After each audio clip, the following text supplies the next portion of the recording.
51. And today we're going to be talking about when to quit versus when to pivot and how to know the difference.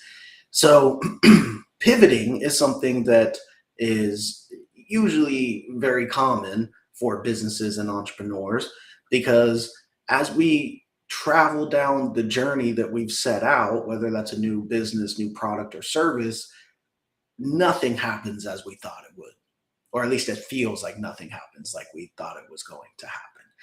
Things are different than what we planned. I talk a lot about, putting everything down on a Google Doc and a spreadsheet and, maybe a PowerPoint. That's all fine and dandy, but it really means nothing until you get out there.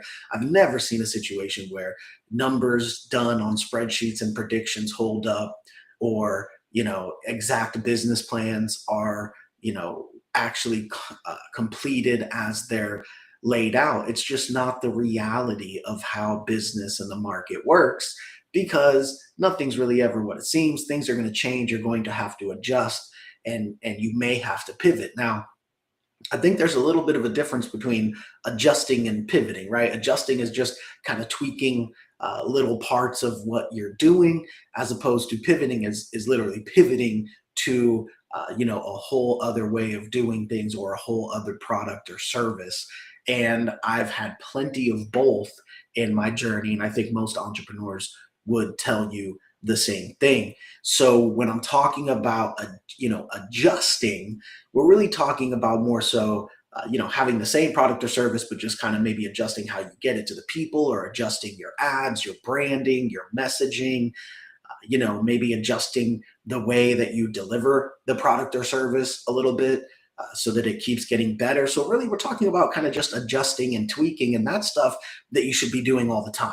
That's something that should be constant, that you should always be looking at. How can I make my ads better? How can I make my presentation better? How can I, fulfill the needs of my clients better? What can I change? What can I tweak? And all that kind of good stuff. So that's a constant thing that everyone should be going through. Now, pivoting, this, you may not go through this, but I think most entrepreneurs do, most businesses do, where you're literally pivoting to another, product or service, or a whole other lane, a whole other avenue. And a lot of the times this is, crucial to businesses. And I'll tell you, my first business, it absolutely changed the business and changed my life. I mean, we're talking about pivoting to doing a whole other, same industry, but whole other business model, nothing like we sought out to do. And, it took the company from doing $500,000 a year to doing $2.5 million a year within a couple years. And so it made a big, big difference in what we were doing because we were able to pivot. Now, what we're talking about today is, knowing when to pivot, right? Knowing when to actually make that decision. Should you quit something, or should you pivot and move to something else? Or should you just keep going because this is going to work eventually? And sometimes it does. So this is a tricky question, and there's really no real solid answer. And I'm sure other entrepreneurs could give you different answers than myself. But I think it's something that's important, for us to, to visit as on this podcast here. So, the main thing that I look to as a benchmark of whether we should be pivoting or not is the market. The response we get from the market. My favorite motivational speaker, Jim Rohn, talks about the market, which is what we call reality, right? You can do all the spreadsheets you want and all the imagining people are going to buy something and make it the best product service, do the best ads for it, and you put it out into the market and no one purchases it. The market is reality. So when we bring a product or service to the market, the reality is going to kick in and show us whether or not it's going to work. Now, the decision of whether you should pivot or, quit altogether or keep going with that same product or service in the same way you're doing it is a tough decision that you're going to have to make. Now, I'll admit, for me personally, I tend to get as much data as I can, as quickly as I can. And then if I see the market responding in certain ways, I'll typically either pivot or, stop doing, that thing and maybe go into a whole other business or whatever it is. Now, I'm not doing this like fly by night, oh, hey, this didn't work, one day. So now I'm going. What I really mean by data is not necessarily time. What I mean is actual, repetitions or results, meaning how many people did I advertise to? Did I get into my funnel? Did I speak to? Did we present the product to in a correct way, right? We sent them texts, we sent them emails, we gave them a phone call, made sure that they know what we're presenting, how it works, how it could solve their problems. And so for me, I love to get as many people in that pipeline as possible, as fast as possible, because you're quickly going to see whether somebody's going to purchase or not, whether the market actually responded to it or not. So I like to get that information as soon as possible. And the real way to do that is to spend money, right? Spend money on ads. Make sure your funnels are all set up correctly, and make sure you're sending the automated text and emails, and make sure you're having somebody follow up with a phone call and all that kind of good stuff to make sure they've got the information. Now, once you have 1,000 people who've got the information and nobody's purchased it, now you have the data of, okay, obviously I need to adjust at the bare minimum, and I probably need to pivot, because when the market says to us, no one bought this, that is a clear, uh, you know, indication that we should be pivoting if we've gotten enough people in there. Now, here's the biggest mistake I think entrepreneurs make when it comes to pivoting is they don't get enough people into that funnel to know whether they should pivot or not. So it's not just time, right? I could have 1,000 people in my funnel over the course of a year, and finally a year later find out that nobody ended up buying it. Or I could spend some money, get 1,000 people in my funnel the first week, and then spend the next few weeks following up, seeing if it plays out and somebody purchases it. And now within a month, we've accomplished what it could take a year or two to accomplish of, wow, I've been working on this so hard and nobody's actually bought it, right? So I want to find out as soon as possible. Now, while that's happening, as soon as the first people start coming in and I start getting a little bit of feedback, I'm adjusting, right? So the adjusting starts right away. People are starting to come in through the funnel. They probably haven't bought anything yet, but I'm seeing where maybe things are getting hung up at, or I'm seeing certain ads that work over other ads and seeing, okay, if we position it this way, like the ad is, if the ad's positioning it this way and that's getting people to click on it, we should probably be positioning the pitch page on the website in that way as well. So that's adjusting, right? That's not pivoting. And so as soon as I'm getting it out there to people, I'm adjusting, constantly adjusting, adjusting, adjusting. I'm putting as many people into this system as possible so that I can get the information in front of as many people as possible. And then I'm looking at the results. And the biggest indicator is always zero. So when you get that flat zero of, okay, I got 1,000 people in here, got the information to at least, 500 of them between the texts and the emails and the phone calls, at that point, we have gotten in front of enough people to know whether it's going to work or not. And so if it works a little bit, now we should probably keep adjusting, right? Okay, it worked, maybe not a high enough conversion as we would like. We need to kind of keep adjusting, trying to get our cost of customer acquisition down, all of that kind of good stuff. But that's not a need for a pivot. I think the immediate blaring sirens of you need to pivot is when it's zero. And if you've gotten enough people through that pipeline, if you've gotten that information to enough people and it's still at zero, it's a huge red flag of what you're doing. Now, I'll admit, some people really believe in what they're doing, really believe in the product or service they're offering, and they keep going and going and going. And eventually it catches on. So what I'm telling you is not 100% for sure, but this is just definitely the way that I approach it. And I definitely recommend anybody doing this approaches it the same way. But again, the decision is up to you on whether you should keep going or quit or adjust or pivot. And I think, cash flow is really the deciding factor. That sales are really the deciding factor in that decision. And that's one of the hardest decisions to make as a founder is when do you, quit something? When do you pivot? Because quitting a certain product or service is not necessarily a failure. It's not necessarily a weakness. It's something that is necessary most of the time in a lot of businesses. We have to make sure we're running our businesses on numbers, right? Numbers, facts, and not feelings. So if we're putting something out there and we see there is no real demand, then that's a really, big indicator that we need to, try to figure something else out. And on the front end of this, to go back a little bit, you should be seeing this on the front end as far as your marketing and advertising, as far as what you need to adjust, right? So we're not just looking at the conversions at the end of the funnel, we're looking at the top of the funnel too. Are people even getting in your funnel in the first place? And how much is it costing to get them in the funnel? And then are they responding to any texts, any emails, any phone calls? Do they have any feedback for you? When you're getting that no response, nobody's replying to emails, nobody's doing these things, you obviously starting to see that you have a problem. So we can't just be focused on the bottom of the funnel. We need to be focused on the top of the funnel. Are they actually coming in? What is the offering that we're putting out there in the ads? And we want to constantly improve ads.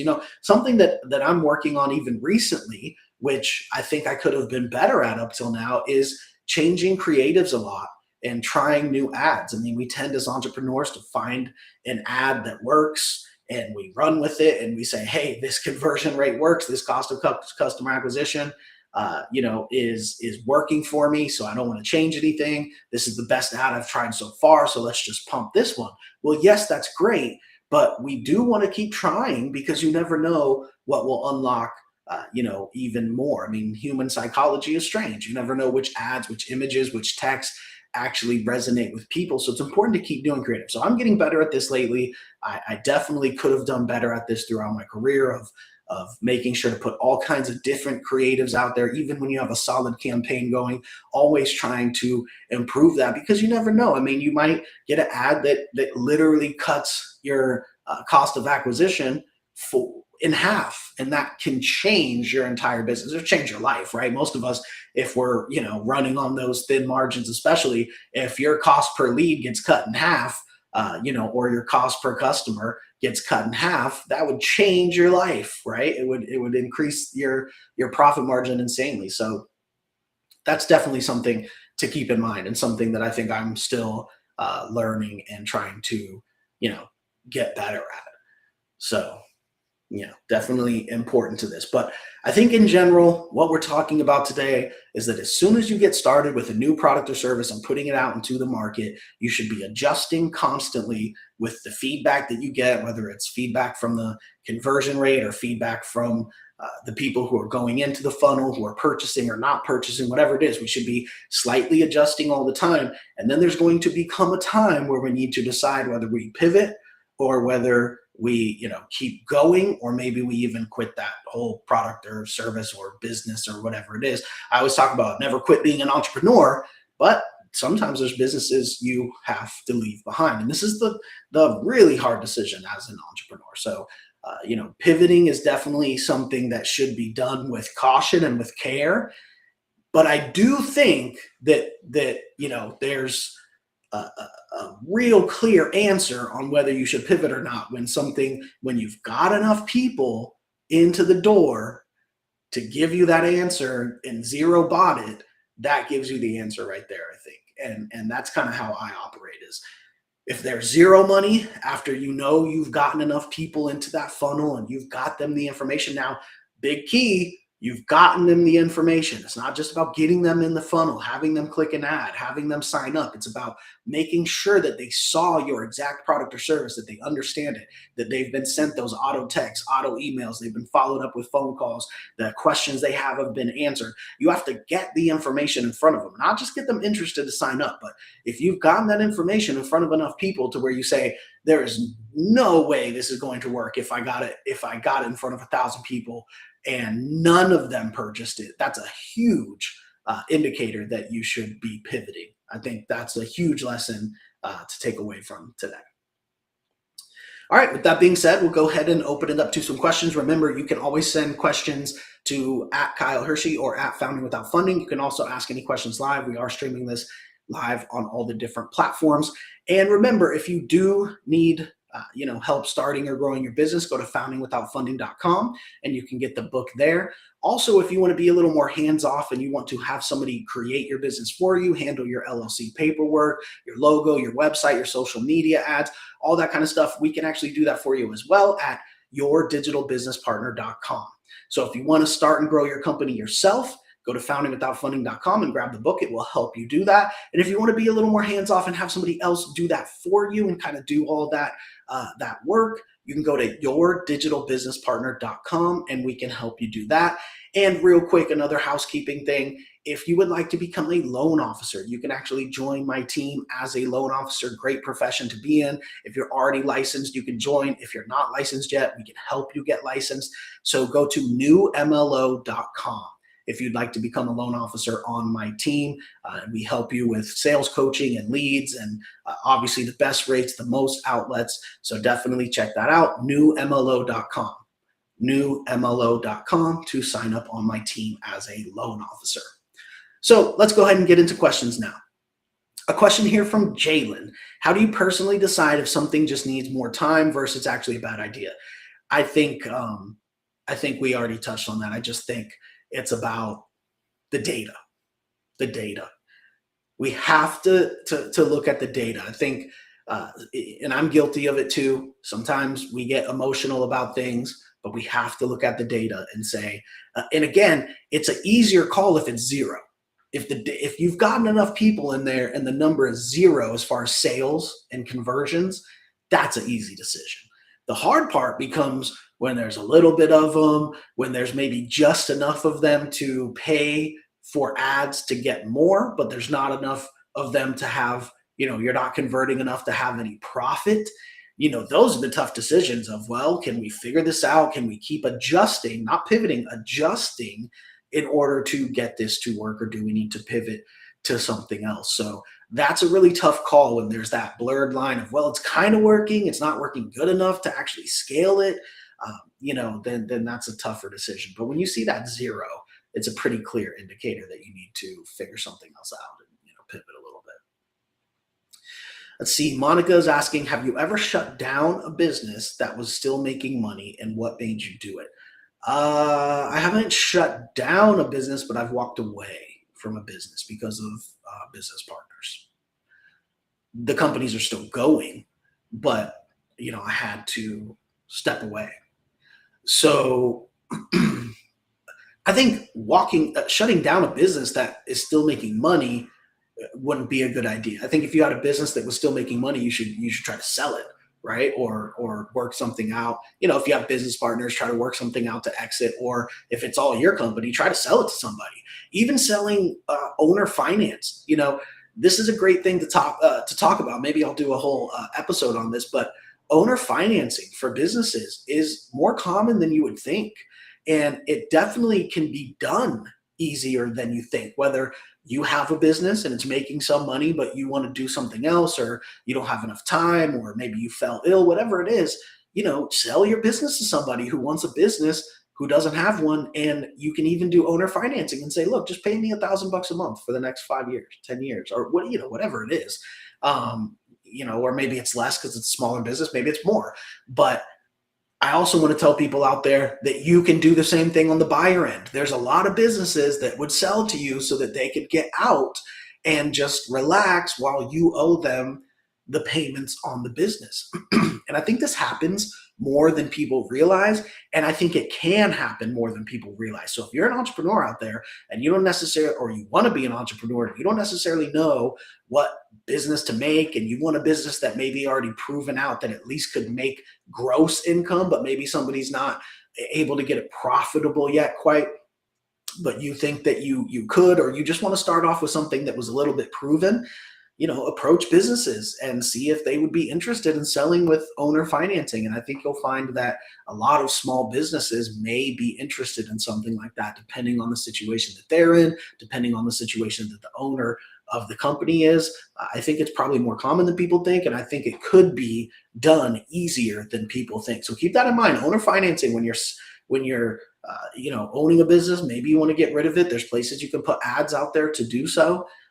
Sometimes if you're in like Florida, there's rules around it, like a realtor has to complete the transaction sometimes depending on what kind of transaction it is. So there may be some rules, but the fact is owner financing, definitely something to look at from both sides, whether you own a business already and may want to sell it, or you do not own a business yet and you may want to buy one and improve it and just go with something that's already proven. Reach out to some businesses and see if any of them would be interested in owner financing, where you may not have 150,000 up front to buy their business, but you could give them a few thousand and then you could pay them X amount per month and they could sit back and not have to worry about it, collect their money regardless, and it becomes your problem, right? So, some people would go for it, but you got to get out there and ask. Okay, question from Trevor.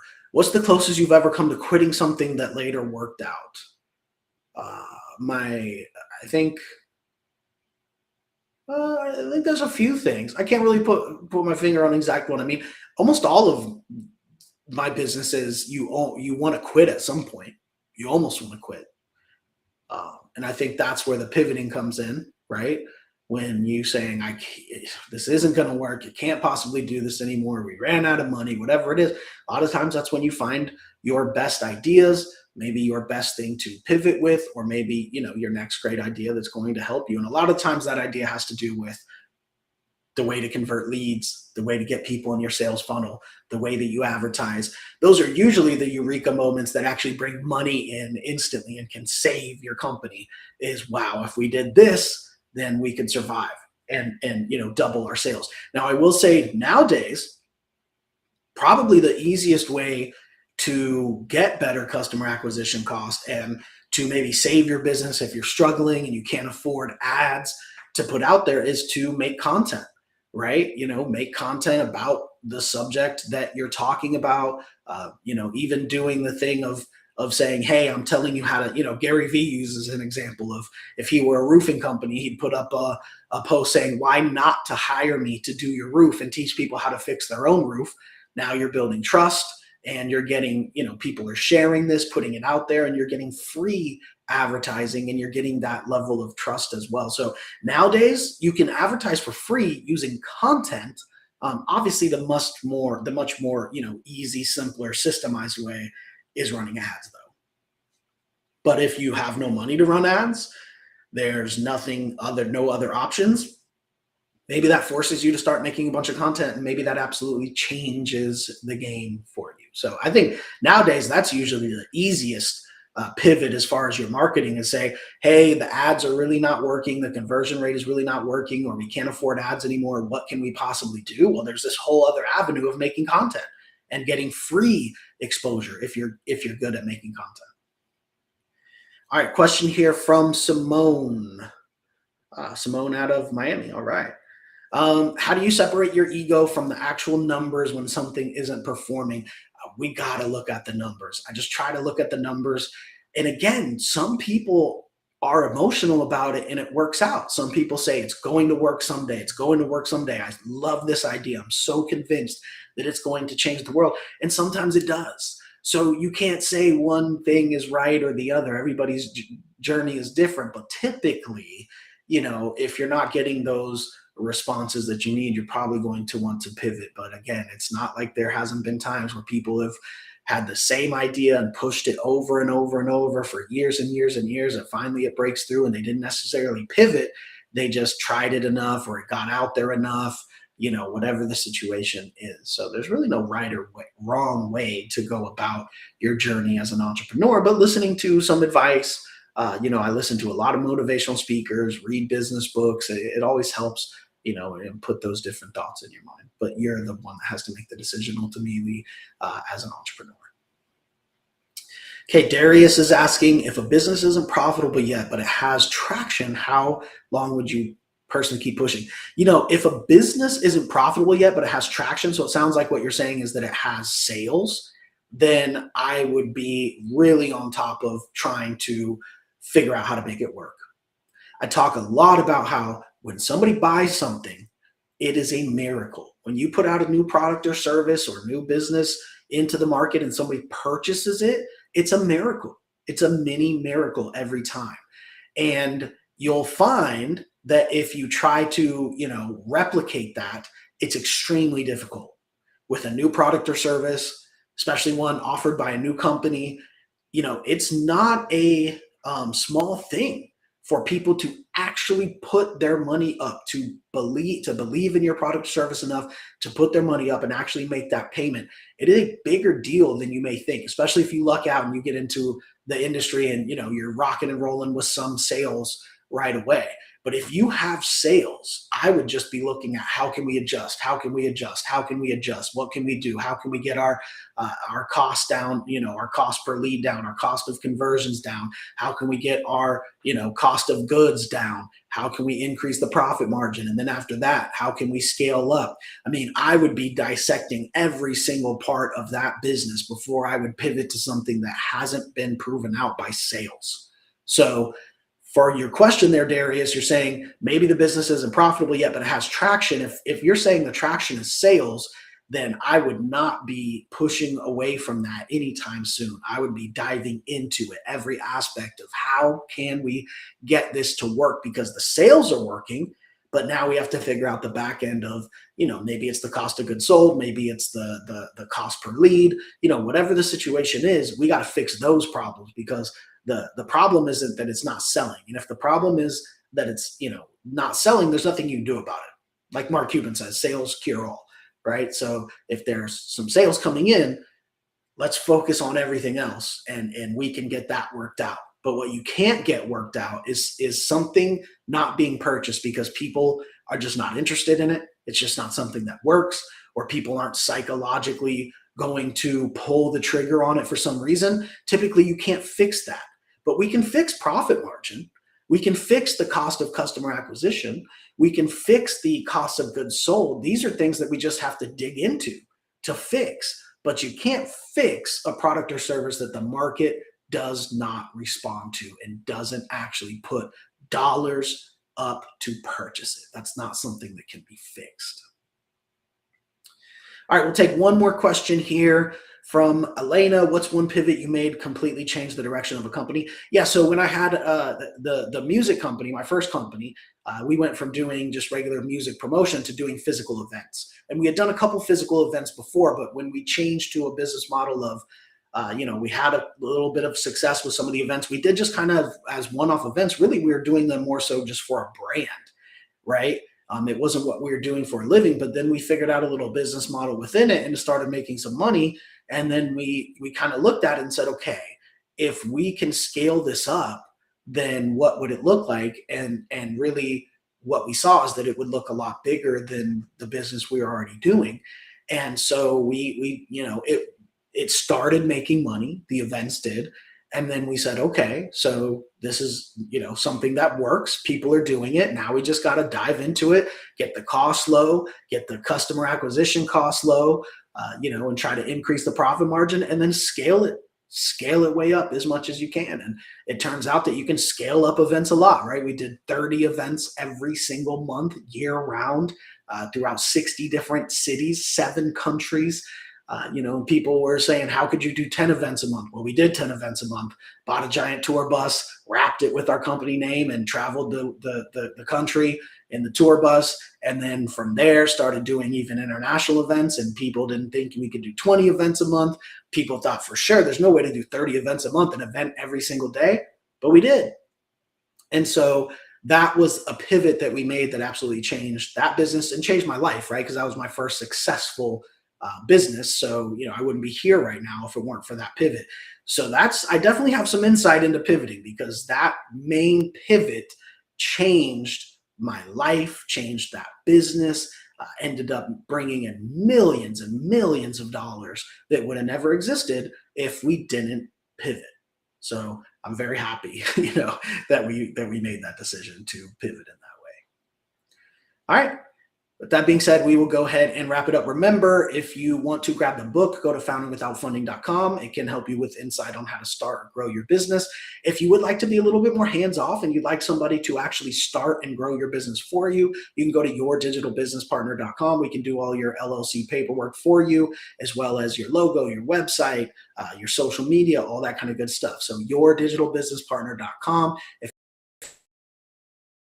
that. And again, if you'd like to join my team as a low get into, if you're already licensed, feel free to join. Go to newmlo.com. We can provide you with the best rates, the best outlets, and leads. And if you're not a licensed loan officer yet and you'd like to become one, you can go to newmlo.com and we can help you get licensed and then provide you with the support that you need to start closing loans. So newmlo.com if you would like to get involved. Thank you everybody for tuning in. We will see you